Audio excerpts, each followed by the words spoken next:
अस्सलाम वालेकुम नाज़रीन, ख़ुसूसी प्रोग्राम मुबाहिसा में आप सभी का इस्तक़बाल है। मैं हूं आपका मेज़बान सैयद बाकर। नाज़रीन, आज हम बात करेंगे इज़राइल के साथ अरब ममालिक के या फिर अरब हुक्मरानों के मज़बूत होते ताल्लुक़ात के हवाले से, और ये जो ताल्लुक़ात मज़बूत होने जा रहे हैं इसके असरात सारी मुस्लिम दुनिया पर क्या होंगे और बिलख़ुसूस मसले फ़लस्तीन का क्या कुछ होने जा रहा है। अगरचे हम देखें कि इमारात ने इसकी पहल कर दी है जिसको नाम दिया गया है अरब अमन मुआहदा या फिर ख़ित्ते का अमन मुआहदा वगैरह वगैरह, लेकिन इस हवाले से जो सवालात उठ रहे हैं वो काफ़ी तशवीशनाक हैं।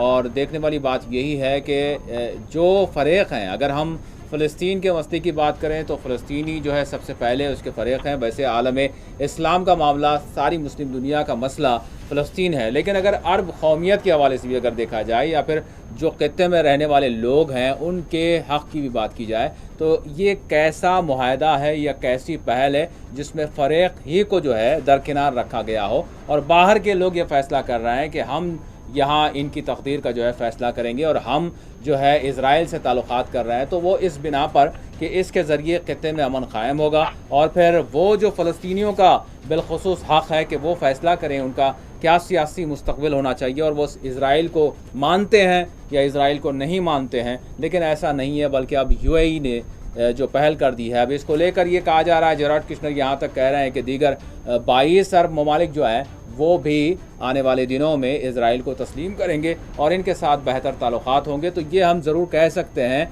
कि वाकई इज़राइल इस वक्त जो है जश्न मना रहा है, अपने तौर पर खुशियाँ मना रहा है, क्योंकि पहल हो चुकी है अरब हुक्मरानों की जानिब से। अब रहा सवाल मुस्लिम दुनिया का, तो मुस्लिम दुनिया का जो सवाल है वो तो आप सभी देख रहे हैं, सारी चीज़ें जो कुछ सामने आ रही हैं, रिवायती बातें भी है और कुछ कहीं ना कहीं संजीदा गुफ्तगू भी है और कहीं ना कहीं दर्द भी है और कहीं ना कहीं सवालात भी हैं। लेकिन क्या वाकई ये सवालात कोई इसकी अहमियत भी है या फिर जो कुछ चल रहा है वो आगे बढ़ता रहेगा और जो दुनिया की ताकतों को करना है फ़लस्तीन के हवाले से, फ़लस्तीन के मसले के हवाले से, बैतुल मक़दस के हवाले से, वो कर गुजरेंगे। ये सारी चीज़ें हैं जिस पर आज हम बात करेंगे। मेरे साथ स्टूडियो में मौजूद हैं सीनियर सहाफ़ी, सियासी मुबस्सिर एम ए माजिद साहब के अलावा सीनियर सहाफ़ी वाहिद नसीम साहब भी हमारे साथ स्टूडियो में मौजूद हैं। मैं दोनों मेहमानों का स्टूडियो में इस्तक़बाल करता हूँ। अस्सलाम वालेकुम। स्टूडियो में मौजूद मेहमानों के अलावा हमारे साथ शजीउल्लाह फ़िरासत साहब भी काफ़ी दिनों के बाद वो भी हमारे साथ फ़ोन लाइन के ज़रिए जुड़ चुके हैं। मैं फ़िरासत साहब का भी इस प्रोग्राम में इस्तक़बाल करता हूँ। फ़िरासत साहब अस्सलाम वालेकुम। वालेकुम अस्सलाम। बहुत बहुत शुक्रिया, आपने वक्त दिया। नाज़रीन, इससे पहले कि हम अपनी बातचीत को आगे बढ़ाएं, चंद नज़ारे देखते हैं। वो जो यानी गठजोड़ हो रहा है, नए ताल्लुक़ात बन रहे हैं, जो पुराने थे कहा जाता है पसे पर्दा, वो अब खुलकर सामने आ रहे हैं, उसका भी नज़ारा देखते हैं। और ये भी देखते हैं कि जिनके हवाले से कहा जा रहा है कि हम ताल्लुक़ात को इस्तवार कर रहे हैं और एक दूर अंदेश जो है पॉलिसी को हमने इख्तियार किया है, तो वो लोग किस हाल में है, थोड़ा सा वो भी देखें। मैं पैनल से चाहूँगा कि दिखाएं कि किस तरह की सूरत हाल चल रही है। बहरहाल अरब ममालिक क़िबला अव्वल बैतुल मक़दस को अपनी पुश्त दिखाते हुए सहियूनी टोले के साथ ताल्लुक़ात इस्तवार करने के लिए लाइन में लगे हुए हैं और इब्तिदा मुत्तहदा अरब इमारात से हो चुकी है। अमरीकी व सहियूनी हुक्काम के ऐलान के मुताबिक खादिमीन हरमैन शरीफ़ैन, बहरैन और ओमान भी मुनासिब वक्त के इंतज़ार में हैं और वो अनक़रीब इज़राइल के साथ अपने देरीना खुफिया ताल्लुक़ात का बाज़ाब्ता ऐलान कर देंगे। इसराइली वफ़द के हमरा अरब इमारात, सऊदी अरब और बहरैन का दौरा करने वाले वाइट हाउस के मुशीर और अमरीकी सदर डोनाल्ड ट्रंप के दामाद जेराड कुशनर ने वाज़ेह लफ्ज़ों में कहा कि चंद माह में मज़ीद अरब ममालिक इज़राइल से ताल्लुक़ात बहाल कर लेंगे। और सऊदी अरब ने इज़राइली एयरलाइंस को बाज़ाब्ता तौर पर अपनी फ़िज़ाई हुदूद इस्तेमाल करने की इजाज़त भी दे दी, जिसे इज़राइली वज़ीर आज़म नेतन्याहू ने तेल अवीव के लिए एक बड़ी कामयाबी भी करार दिया। रियाद ने यह कदम पीर को इज़राइल से मुत्तहदा अरब इमारात के लिए जाने वाली इज़राइल की पहली बाज़ाब्ता फ़्लाइट को अपनी फ़िज़ाई हुदूद इस्तेमाल करने की इजाज़त देने के बाद उठाया। वाज़ेह है, सऊदी अरब की जानिब से फ़िज़ाई हुदूद की इजाज़त पर इज़राइली वज़ीर आज़म भी काफ़ी पुरजोश है और अपनी बड़ी मसरत का इजहार वो कर रहे हैं। यूएई का दावा है कि वह क़याम अमन के लिए इज़राइल से करीब हुआ है, लेकिन दूसरी जानिब इज़राइल के ग़र्ब उर्दन में नाजायज़ कब्ज़े और जुल्म जारी है। शुमाली वेस्ट बैंक के तुल करम इलाके में गैर कानूनी सहयूनी आबादकारी के खिलाफ फ़लस्तीनी बाशिंदों ने मुजाहरा किया, जिसके दौरान सहयूनी दहशतगर्द फोर्सेस ने अमरीकी पुलिस की तर्ज पर एक ज़ईफ़ुल उम्र फ़लस्तीनी को नहायत बेईमाना अंदाज में किस तरह से ज़दोकोब किया, वो आप खुद तस्वीरों में देखें। इसके बाद हम अपनी बातचीत को आगे बढ़ाएंगे। ये मंजर है, ये नतीजा है इजराइल के साथ जो है ताल्लुकात बनाए जा रहे हैं।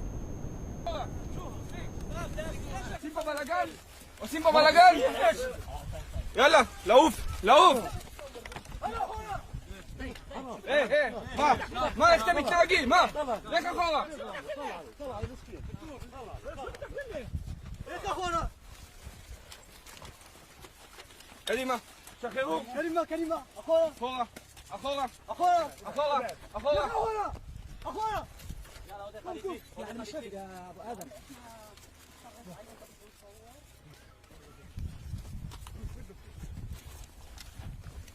קדימה, לעצור אותו. אחורה, אחורה, אחורה.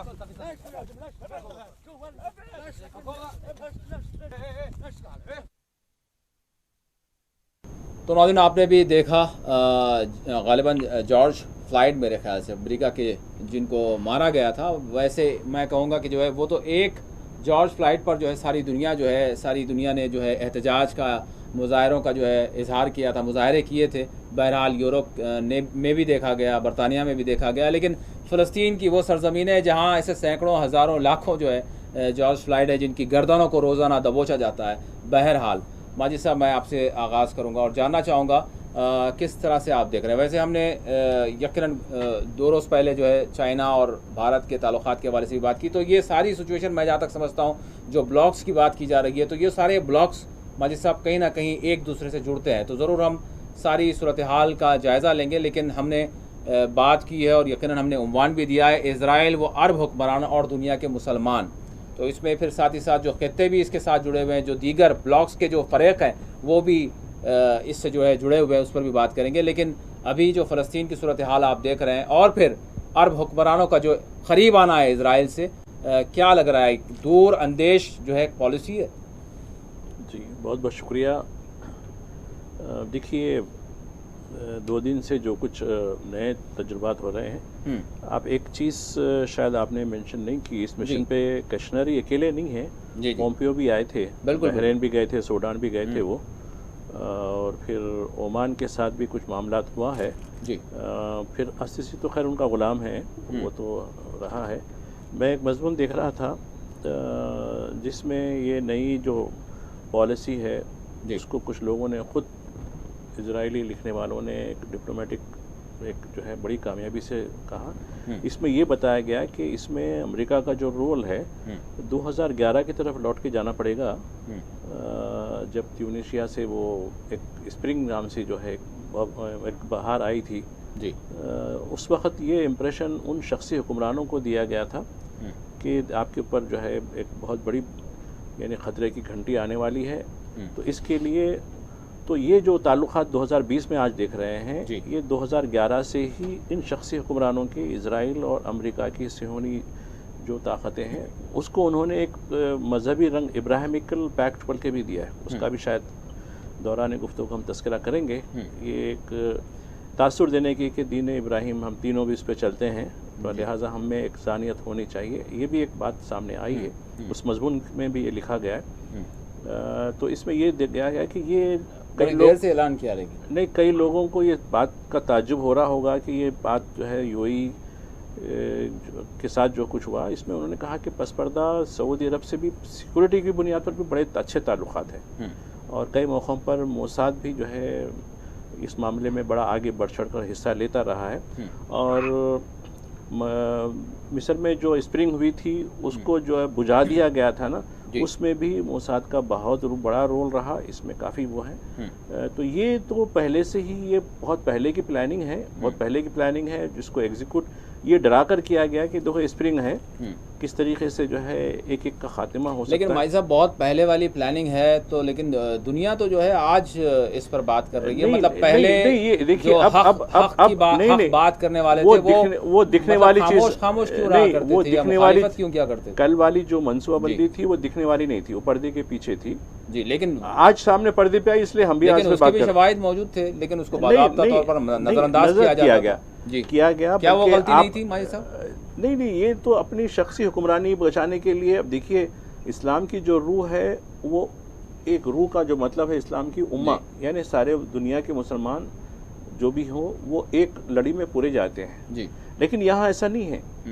हत्ता कि देखिए, अब ये लोग नाम के लिए सिर्फ मुसलमान हैं, इनका अमल किसी भी लिहाज से उम्मा का जो सेगा आता है इस्लाम का, जहाँ तक हम छोटा सा मुताला जो भी हम किए हैं, कर आप भी हम सब भी, तो उतने हम तो वो नहीं है। लेकिन जो उम्मा का जो कॉन्सेप्ट है इस्लाम में, यानी अगर किसी खित्ते में किसी मुसलमान पर भी एक उस पर भी ज़रा सा अगर ज़र्ब भी हदफ होता है कहीं का, तो वो दर्द सबको जो है उसका एहसास होता है। ये उम्मा का जो कॉन्सेप्ट है। लेकिन यहाँ ऐसा नहीं है। अब आप अभी बता रहे थे जॉर्ज फ्लॉयड के बारे में, तो वो ख़त्म नहीं हुआ। मई का जो महीना था, मई में शुरू हुआ था। आज भी मैं वो क्लिप आज की न्यूज़ में देख के आया हूँ। यूएसए में CNN ने खुद बताया, पोर्टलैंड का और सियाटल वगैरह का, ये 2 जगह आज भी जो है बेशुमार लोग ये पूरे जो बंदिशों को तोड़कर, कोविड के बंदिशों को तोड़कर भी आज भी जो है करें। फिर एक और वाक़या भी हुआ है पोर्टलैंड के करीब जो वाक़या, लेकिन फिर भी वो ज़मीन फ़लस्तीन नहीं बन सकती आज। और देखिए, जो बाइडेन के आज आई, वो कल जो है उस इलाके में जाने वाले हैं, पोर्टलैंड के उस इलाके में जहां एक और को जख्मी किया गया था, एक और ब्लैक को।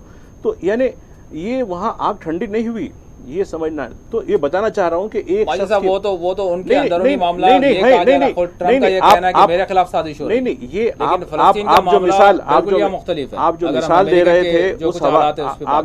रहे थे उस हवाले से बात कर रहा हूँ मैं। अब आप देखिए, यहाँ 3 बड़ी चीजें हुई। मैं जस्ट एक मिनट में मेंशन करूंगा। पहले तो पोम्पियो को भेजाया गया, सूडान से ऐलान आया था कि हम तो बिल्कुल करीब हैं, हम माहिदा करने वाले हैं। फिर वो वहाँ जो एकदम मुखालिफत शुरू हो गई अवाम की, और वहाँ जो रेबल थे उन्होंने कहा कि अब तो इनके खिलाफ, ये मौजूदा जो ट्रांजिशनल गवर्नमेंट है वहाँ की, उसके खिलाफ उठाने की ज़रूरत है। तो उस आदमी को जो है आमदन उसको ओहदे से हटा दे के कहा कि नहीं, हमारा इसका कोई वो नहीं है, उसका अपना पर्सनल था, लिहाजा हमने ओहदे से हटा दिया। उसके दूसरे दिन पोम्पियो वहाँ पहुँचते हैं, खर्तून पहुँचते हैं और समझाते हैं कि देखिए ठीक है, अगर थोड़ा सा हो रहा है तो हम जो है इंतज़ार कर लेंगे, लेकिन अंदरूनी तौर पर हमारे जो है इसराइल के साथ और हमारे साथ ताल्लुकात तो बनाए रखना है। ये अंदरूनी चीज़ हुई। सेकंड डे बहरीन गए वो। अब बहरीन से आई कि नहीं, बहरीन के जो खलीफा जो नाम है, ईसा कुछ नाम है उनका, उन्होंने कहा कि उन्होंने भी कहा कि नहीं, हालात थोड़े वो हैं हमारे पास, चूँकि शिया कम्युनिटी भी बहुत ज़्यादा है, तो लिहाजा इस लिहाज से तो उन्होंने कहा कि नहीं, आप इंतज़ार कर लीजिए। लेकिन अंदरूनी तौर पर जिस तरीके से सऊदी अरब और मिस्र वगैरह जो हमारे साथ जो कम्युनिटी है, इस वजह से जो इनको कुछ मसाइल पैदा हो सकते हैं फ़लस्तीन के हवाले से। हाँ, तो ये नहीं अंदरूनी नहीं, वो तख्ता उलटने की, उनकी अपनी शख्सी हुकूमत बचाने के लिए। फ़लस्तीन से किसी को मोहब्बत नहीं है, पैसे फेंक देते थे, अब तो खैर वो भी बंद हो रहे। तो ये एक दूसरी जो चीज़ थी। अब आप देखिए, जैसा कि आपने एक उन्वान हुआ था, चार्ली हेब्डो के बारे में बताया था। बिल्कुल उस तरफ जाएंगे भाई साहब। तो यहाँ बताना चाह रहा हूँ कि यहाँ मैक्रोन भी आए हैं, इस इलाके में मैक्रोन भी आए, कैशनर भी आए हैं। मैं चाहूंगा ये पूरे अब ये देखिए, ये पूरे यहूद और नसारा जो साजिशी हैं वो पूरे उस अड्डे पे बैठे हुए हैं। ठीक है, फिर आसिफ साहब, मैं आपसे जानना चाहूँगा, आप कैसे देख रहे हैं हालात को? यकीनन हम जो है करीबन जो है 6 साल से जो है इस हवाले से इस उन्वान पर भी बात करते रहे हैं, और उस वक्त जो हमारी इब्तिदा हुआ करती थी, जिस तरह से जो बातें हुआ करती थी वो बताने की कोशिश करते थे, लेकिन उसकी काफ़ी शिद्दत के साथ मुखालिफत और जो कुछ उसके आप भी गवाह हैं। तो मैं आपसे जानना चाहूँगा, आज जो तस्वीर सामने खुलकर आ गई है, क्या एहसासात हैं आपके, और आपको मतलब क्या उम्मीद भी लग रही है कि हाँ भाई वाकई जो कुछ था जो खुलकर सामने आ रहा है, तो अब इस हवाले से वाकई जो आँख खुलने वाली बात है, या फिर जो मसले फ़लस्तीन के हवाले से या फिर उम्मा के इत्तेहाद के हवाले से कोई आपको उम्मीद की किरण नज़र आती है? क्या लग रहा है अभी जो सिचुएशन है? जी, बहुत अच्छा सवाल किया आपने, और आपने बहुत अच्छा याद दिलाया कि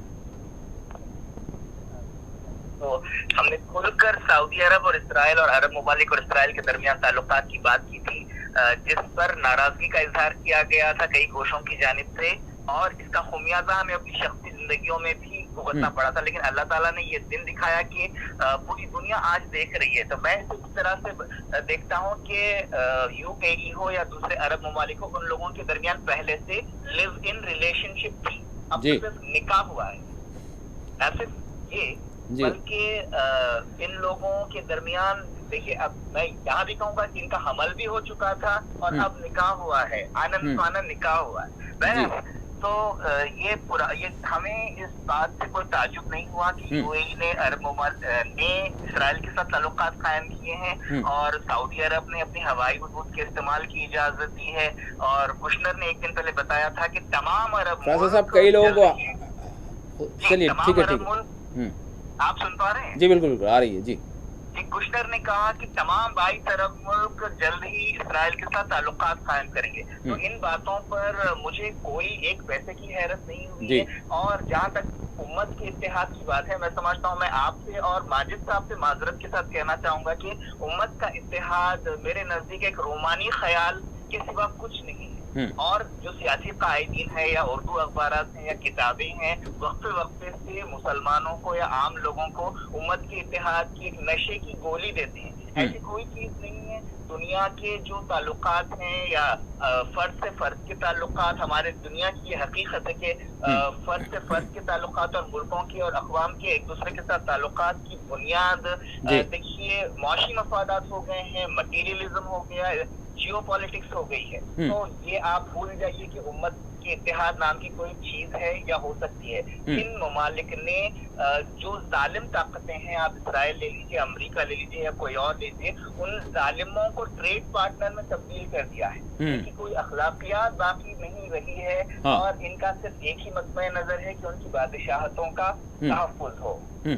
देखिए, और एक बात मैं इजाफा करना चाहूंगा कि जो ये यूएई ने ताल्लुकात कायम किए हैं इसराइल से, इसका एक मैंने हमास के जो उनका बयान आज देख रहा था, बेरूत में थे वो खालिद माशाल गालिबन, उन्होंने कहा कि ये इस इत्तेहाद से, इस मुआहिदे से ये तारीखी हकीकत नहीं बदल सकती कि इसराइल जो भी मुल्क है वो एक बाहर से आए हुए लोग हैं और मिडिल ईस्ट में उनका कोई रोल नहीं है। न ये तारीखी हकीकत न जोग्राफियाई हकीकत बदल सकती है। और मसला फ़लस्तीन उम्मत मुस्लिमा का अगर आप यानी सबसे अहम मसला है और इंसानी मसला भी है ये। और गजा 2006 या 2007 से मुसलसल नाकाबंदी का शिकार है और इस मसले को फरामोश कर दिया गया है, जो इंतहाई अफसोस की बात है।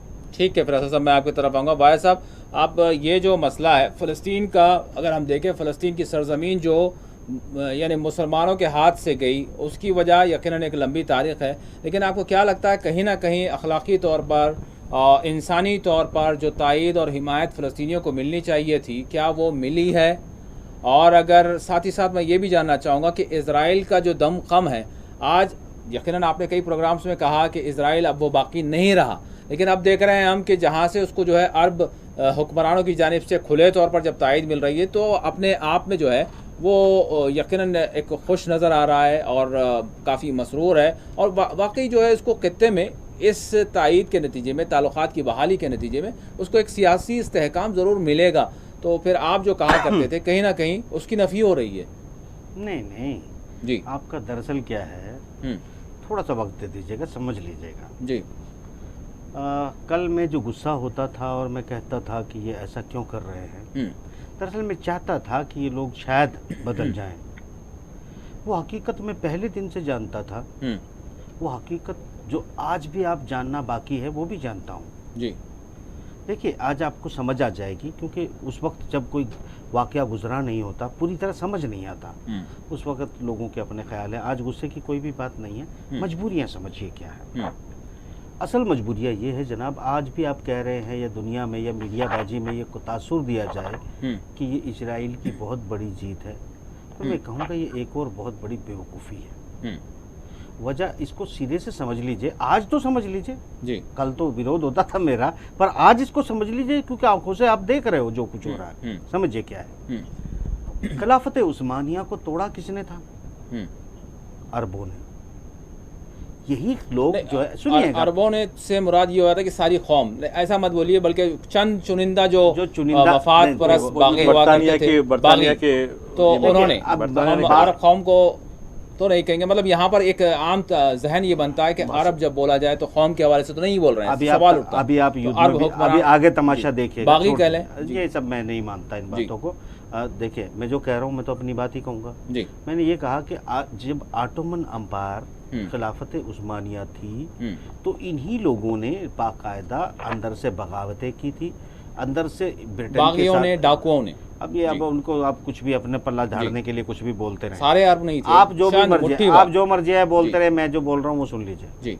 मेरी अपनी ओपिनियन है, आप अपनी ओपिनियन दे दीजिए। मैं नहीं करता हूँ, मैं नहीं बचाव करता हूँ जी। ना बचाव मतलब आप बोल रहे हैं सारे एक ही जैसे हैं। बात सुन लीजिए, ये बात वो आप मानिए मत मानिए, आप मत मानिए ना, अब आप पूरी सुन लीजिए बस। मैंने कहा मानिए मत, सुन लीजिए। आज भी सारे अरब एक प्लेटफॉर्म पे नहीं है, वो कोई नहीं मानता हमारी बात, हुक्मरानों के साथ नहीं है। जनाब एक बात सुन लीजिएगा, देखिए बहुत सीधी सी बात है कि ये बगावत यानी कि तुर्की को लेकर, ऑटोमन अम्पायर को लेकर जिस तरह की लड़ाइयाँ थी फर्स्ट वर्ल्ड वॉर में, वो अलग थी। हार जर्मनी की हुई थी और टूटा था खिलाफत उस्मानिया, क्योंकि जो इत्तेहादी बन के ब्रिटेन के जो नस्ली तौर पर नफरत पैदा की गई थी, वहाँ पर भी खेल खेला गया था। वो नस्ली बात कर रहा हूँ, मैं भी तो अरब नस्ल की बात कर रहा हूँ जी, मैं भी तो नस्ल की बात कर रहा हूँ। उस वक्त किया गया था अरब, आज भी वही है, आज भी वही है जी। ठीक है, माने न माने, मैं मेरी बात तो सुन लें जी, आप मत मानिएगा, सुन लीजिएगा।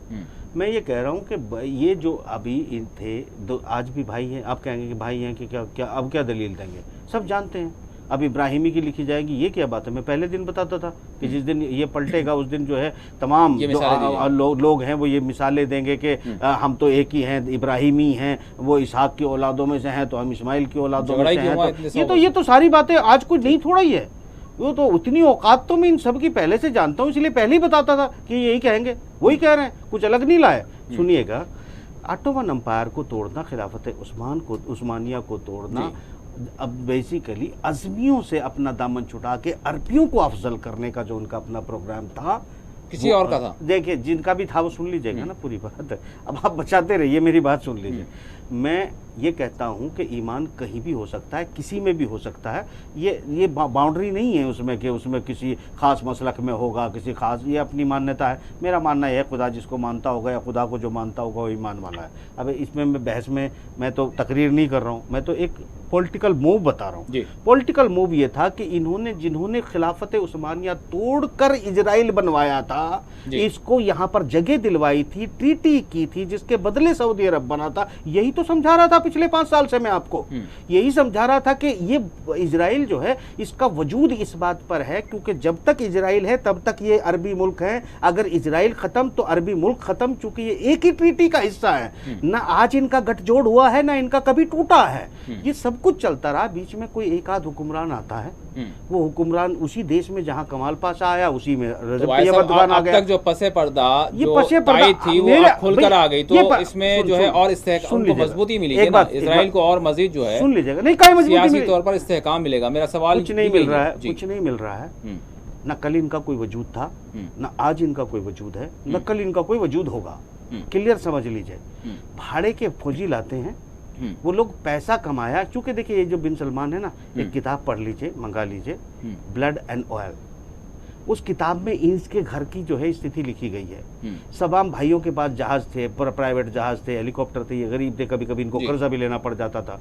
ये बादशाह बन गए हैं। इनको सिर्फ व्यापार दिख रहा है, कारोबार दिख रहा है, धंधा दिख रहा है। ये जानते हैं कि तेल की इकोनॉमी खत्म होने वाली है।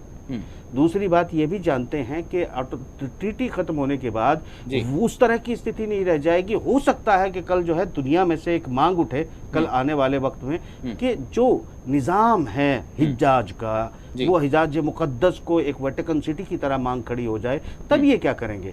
क्योंकि इनकी स्थिति देखिएगा पहले कितनी फाइनेंशियल खराब हुआ करती थी। यूएई की कितनी बेचारों की तेल सर पे ढोने वाले, जाके मतलब बग्गी घोड़े बग्गियों में तेल ले जाने वाले गरीब गुरबा लोग थे ये। तो बेसिकली आज जो है उनको तेल मिल गया, ऐश की जिंदगी जी रहे हैं, वो धंधे की बात कर रहे हैं। और रही बात भाई, तो वो कल भी थे आज भी हैं। जहां मगर एक सवाल यहाँ आप उठा लीजिए, आगे यहाँ से बढ़ जाइएगा। फिलिस्तीनी भी उसी खानदान की औलाद हैं मुसलमान, जिस खानदान की औलाद यहूदी हैं, सयूनी हैं, जो डरपोक किस्म के 2000 साल से भागते रहे हैं, मगर इन्होंने इस्लाम कबूल करके इसी ख़ानदान के लोगों ने यहाँ रहे हैं। भागे कौन? यहूदी। आए कौन? यहूदी। वो फ़िलिस्तीनी वहीं थे, वहीं पैदा हुए, वहीं रह रहे। उनको आप निकालने की सोचना अलग बात है, आप जगह मांग सकते हो। दुनिया ने इंसाफ की कोई बात नहीं की, और इस तरह से किसी भी फ़लस्तीनी मतलब हमनवा फ़लस्तीनियों के हमदर्द का नौटंकी करने वाले तमाम हिंदुस्तान से लेकर तमाम दुनिया के मुसलमान, सब नौटंकी 100 नंबर के।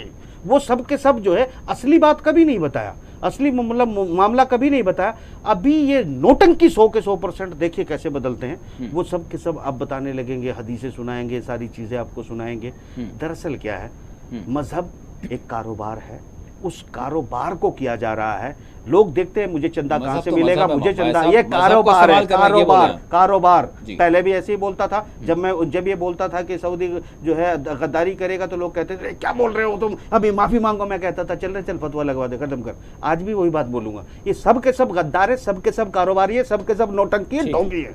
ठीक है माजिद साहब, मैं आपसे जानना चाहूँगा, ये जो सूरत हाल बन रही है अभी, जो एक के बाद एक, अगर एक मुल्क की जानिब से आगाज़ हो रहा है, अब दूसरे मुल्क भी जो है लाइन में लगे हुए हैं, तो यहाँ पर जो फ़लस्तीनी इस वक्त जिद्दोजहद कर रहे हैं, जो अपनी जानें पहले ही से देते आए हैं और अब भी दे रहे हैं, क्या आपको लगता है कि मतलब ये सारी चीज़ें होने के बाद उनकी जो जिद्दोजहद है उस पर कुछ असर होगा? और फिर साथ ही साथ मैं ये भी जानना चाहूँगा कि सिर्फ अरब हुक्मरानों या अरब कौमियत भी पर यह सारी चीज़ क्यों डाल दी जाए? जो मुस्लिम सारी दुनिया है उसको कोई ताल्लुक़ नहीं है फ़लस्तीन के मसले से? भाई साहब, कहीं से कोई आवाज़ नहीं, देखिए ताल्लुक़ तो है, या ताबेदारी सिर्फ? नहीं, ताल्लुक़ तो है। अब फ़लस्तीन के साथ ताल्लुक़ है तो फिर उसका कोई रद्द-ए-अमल? नहीं, फ़लस्तीन देखिए पहले एक बैनुल-अक़वामी मसला था जी, उसके बाद उम्मत मुस्लिमा का मसला बना, बाद में उसको अरब मसले तक जोड़ दिया गया, छोटा कर दिया गया। फ़लस्तीन की जो तहरीक थी आज़ादी की, वो पूरी सेकुलर तहरीक थी।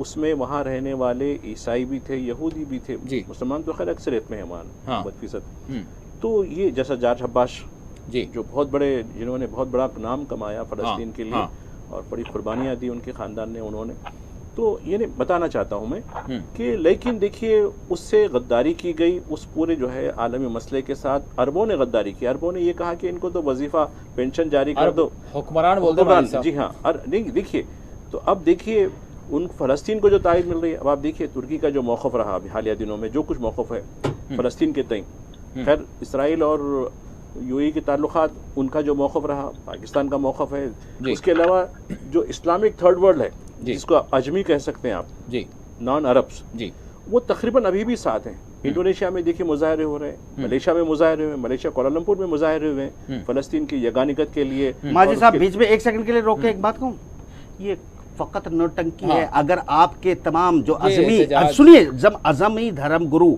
अगर सचमुच बैतुल मुक़द्दस, अंबियाए इकराम की कब्रों और फ़लस्तीनियों से मोहब्बत करते हैं तो सऊदी अरब के इस इक़दाम का और यूएई का बाइकाट का ऐलान करके दिखाए, नहीं तो मैं कहूँगा तुम सब चंदाखोर हो और लोगों का बेवकूफ़ बना रहे हो। तो खैर मैं अपनी बात जारी रखूँगा।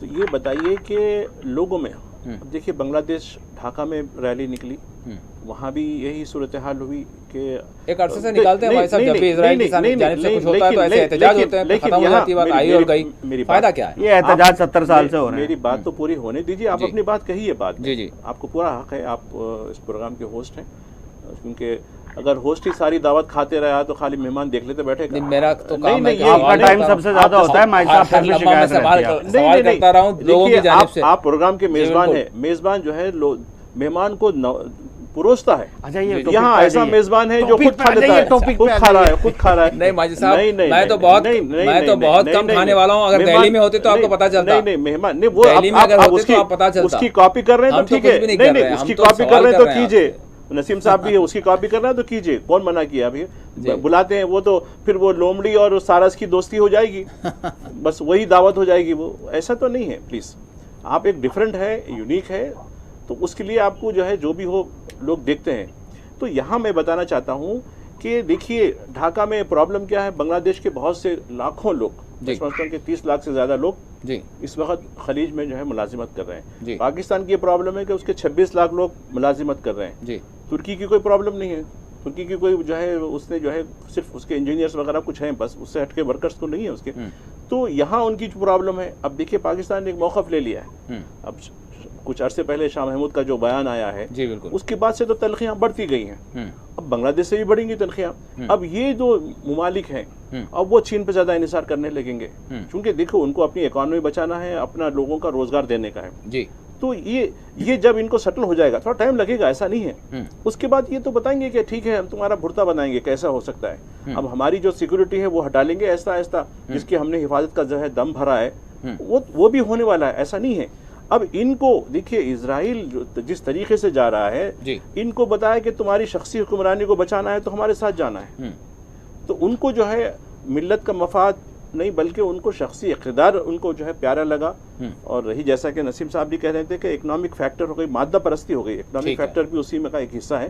तो अब यहाँ देखिए जहाँ जहाँ जमहूरियतें हैं, तुर्की में जमहूरियत है, पाकिस्तान में जमहूरियत है, बांग्लादेश में जमहूरियत है, जिस नौयत की भी हो, इंडोनेशिया में, मलेशिया में, इन इलाकों में जमहूरियत है।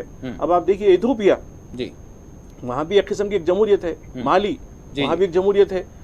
देखिए मैं देख रहा था कि अफ्रीका में खासकर जो है ईस्टर्न अफ्रीका और नॉर्थर्न अफ्रीका में, अब आप देखिए सूडान क्यों पीछे हट गया, वहाँ एक अपराइजिंग शुरू हो गई ये मौजूदा ट्रांजिशनल गवर्नमेंट के बारे में। बिल्कुल।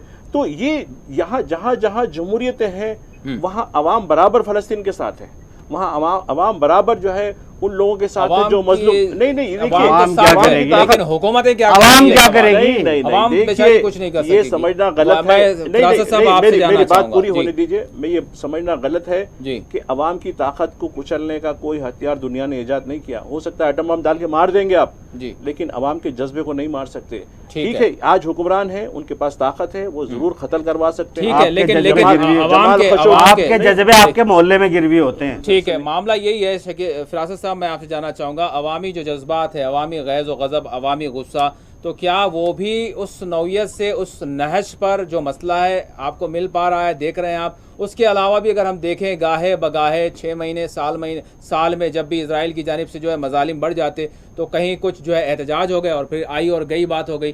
तो इसी तरह से अब अगर यूएई कदम बढ़ाता है और इजराइल से ताल्लुकात बनाता है, फिर इसके पीछे कोई और आते हैं तो फिर एक चंद एहतजाज होंगे और फिर बात आई और गई।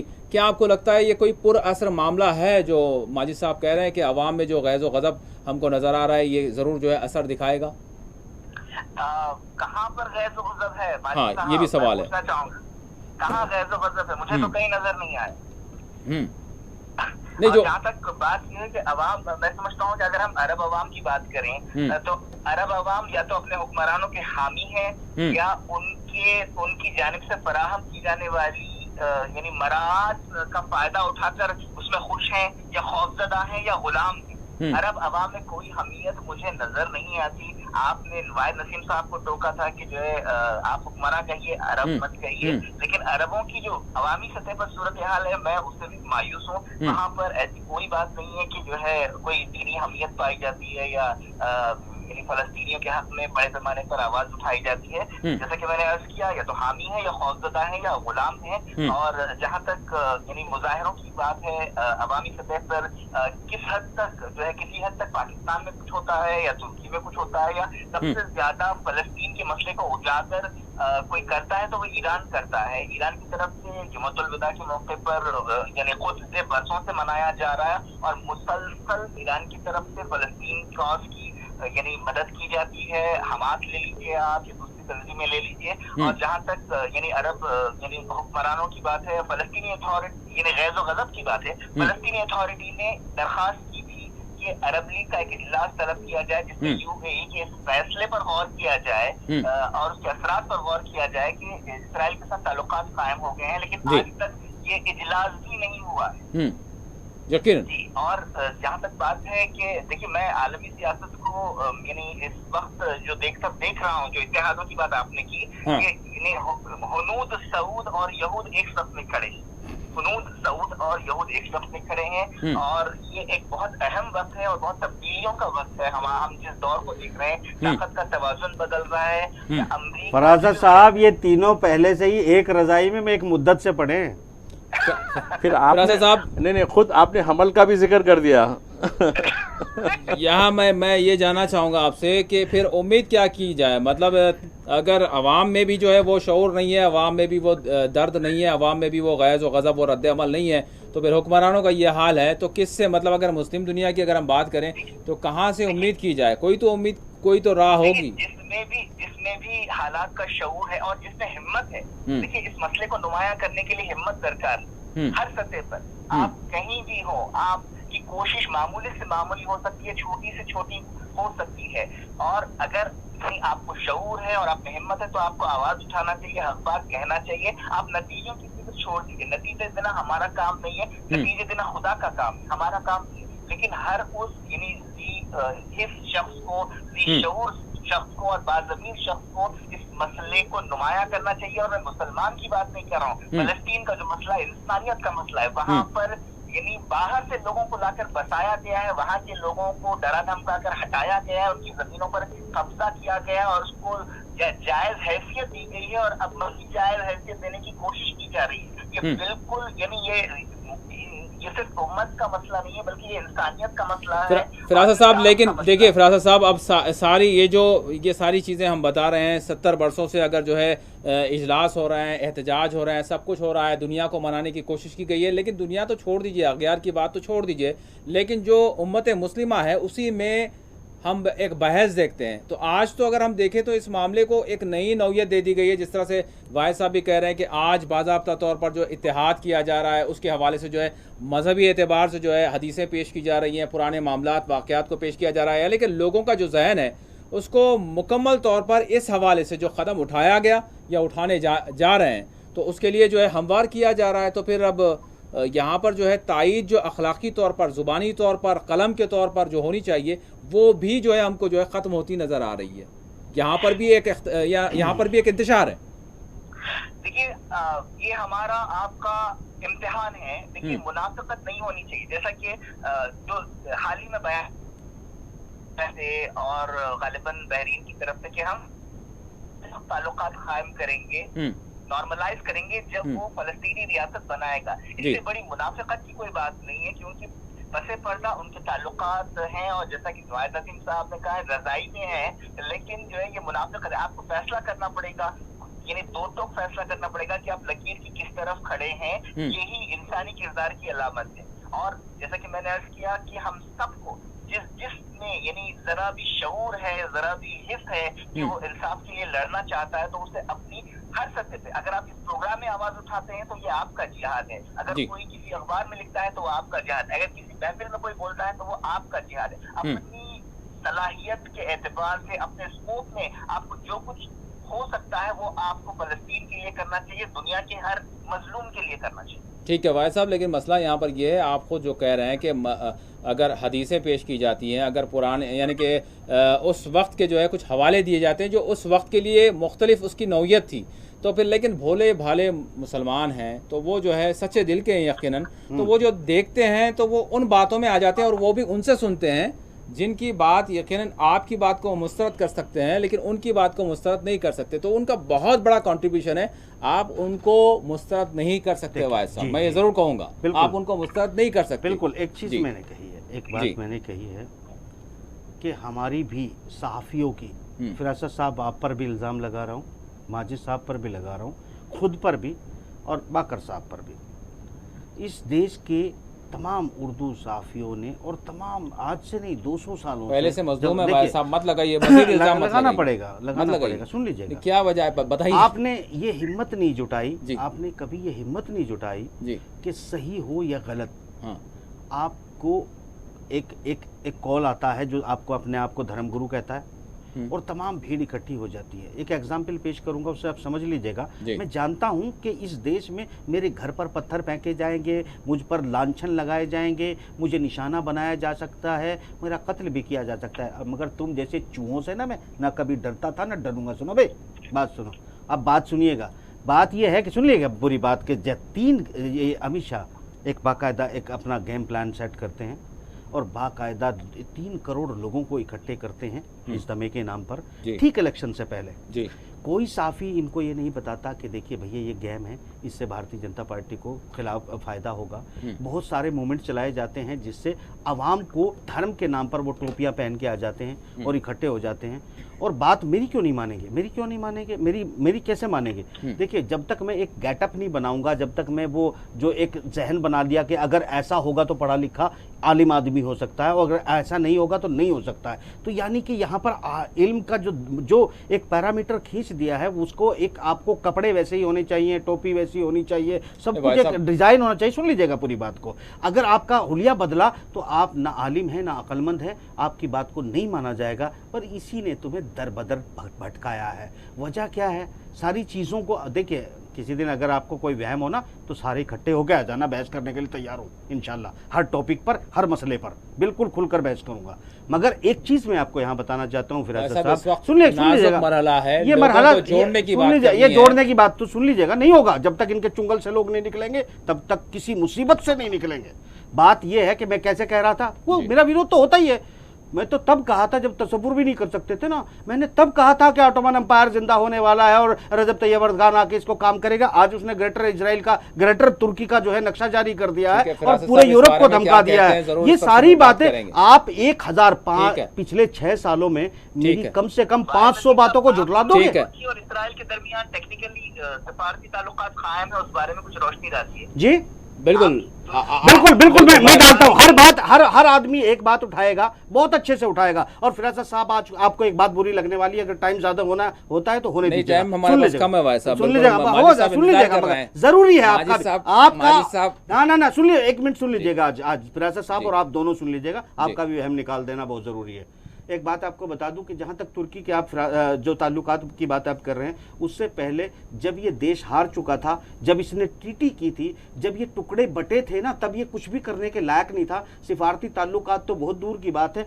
तुर्की ने इनकी हर बात मानकर ही उसी ट्रीटी के तहत इजराइल आया, उसी ट्रीटी के तहत जो है लोग यहाँ के बसे, उसी ट्रीटी के तहत सऊदी अरब नाम का देश बना। वो तो खत्म ही हो गया था, उसके सफारती ताल्लुकात कहाँ है? उसकी लिखी हुई ट्रीटी के तहत ही सब कुछ हुआ है। ये झूठी मूठी एक छोटी सी पैंच उठा के लोगों का दिमाग घुमाने की कोशिश मत करिए। अब चूंकि ईमान वाला आया है, झंडा उठा लिया है और वो बता रहा है कि मैं ईमान वाला हूं, ऑटोमन एम्पायर, तो उसने उसका मुकाबला करिए। सुनिए, एक बात सुन लीजिएगा पहले, ईरान में जरूरी है साहब ये बात छोटी सी करना। आपका इल्जाम सुनिए, आप पे लगा रहा हूँ इल्जाम, आप पे इल्जाम सुन लीजिएगा, आप पे इल्जाम।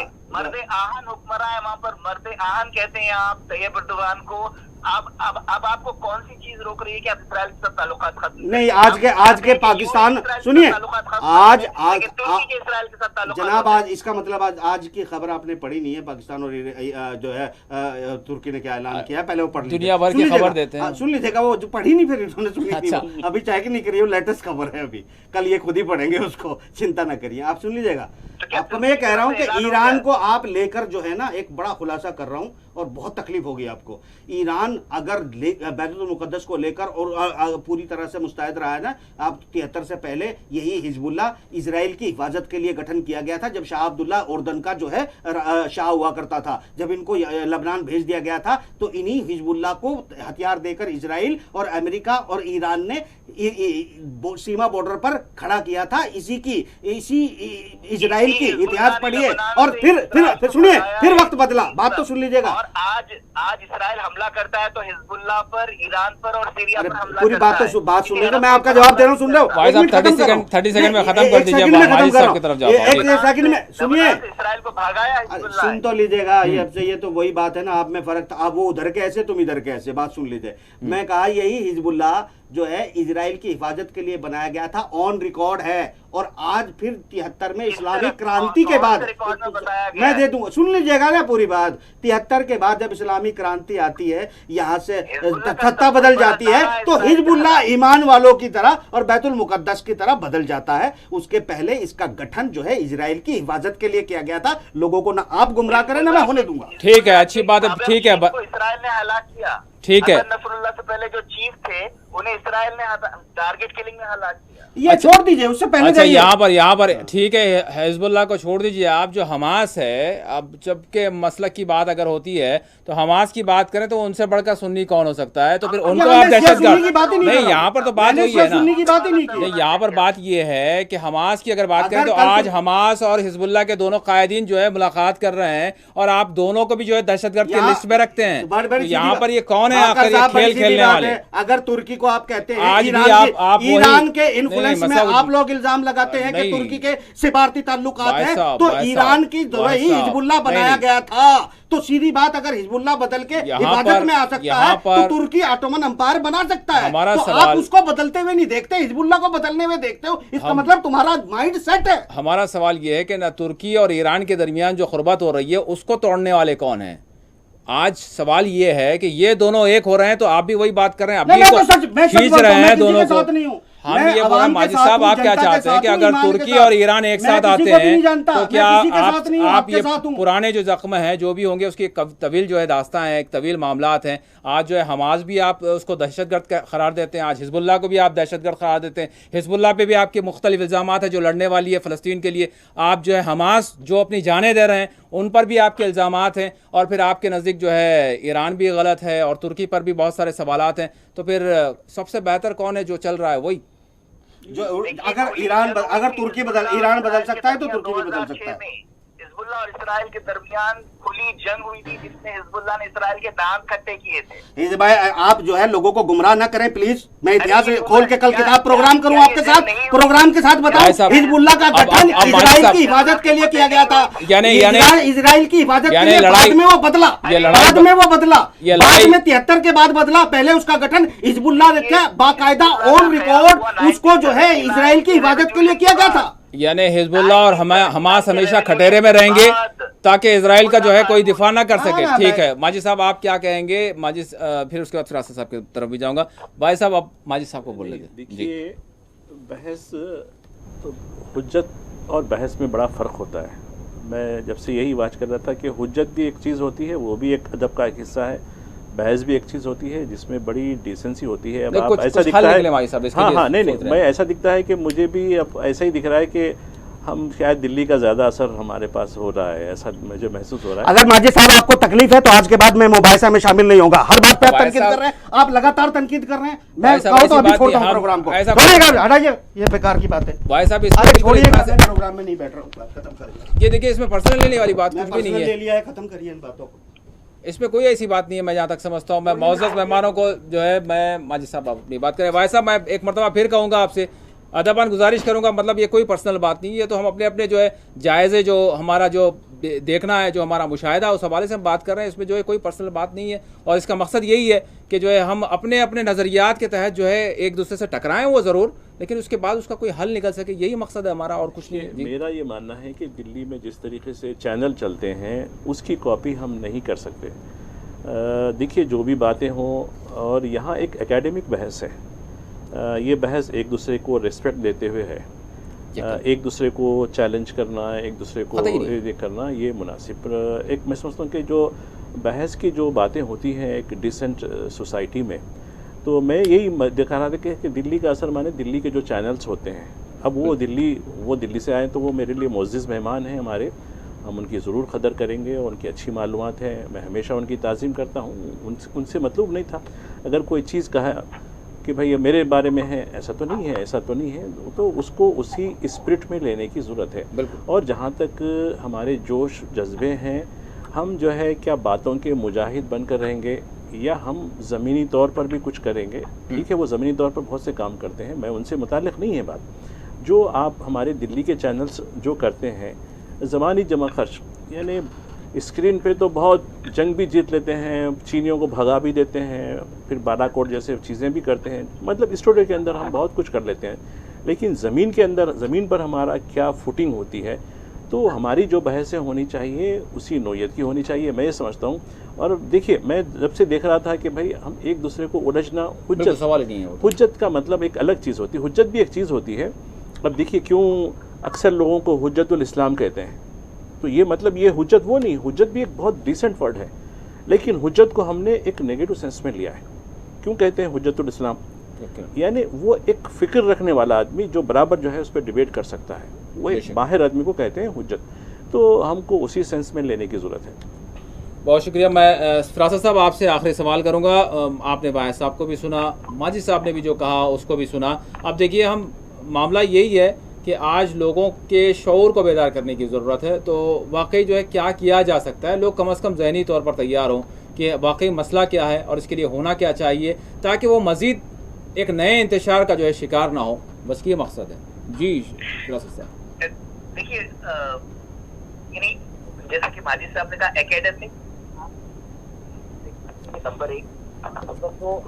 आप थोड़ा सा रिपीट कर लें, आवाज़ आपकी ब्रेक हुई। जी मैं अर्ज कर रहा था कि आप हाँ जी बिल्कुल बिल्कुल जी, मैं कह रहा था कि एकेडमिकली हमको इश्यूज देखना चाहिए, मसलकों से बालातर होना चाहिए बिल्कुल। और सबसे ज्यादा जिस चीज की हमें हमारे माशरे को और पूरी दुनिया को जरूरत है वो रवादारी की है। हमको रवादार माशरे बनाना चाहिए और बालिग माशरे बनाना चाहिए, तब कहीं जाकर हम मसाइल पर संजीदगी से बात कर सकते हैं और उनको हल करने की सही कर सकते हैं।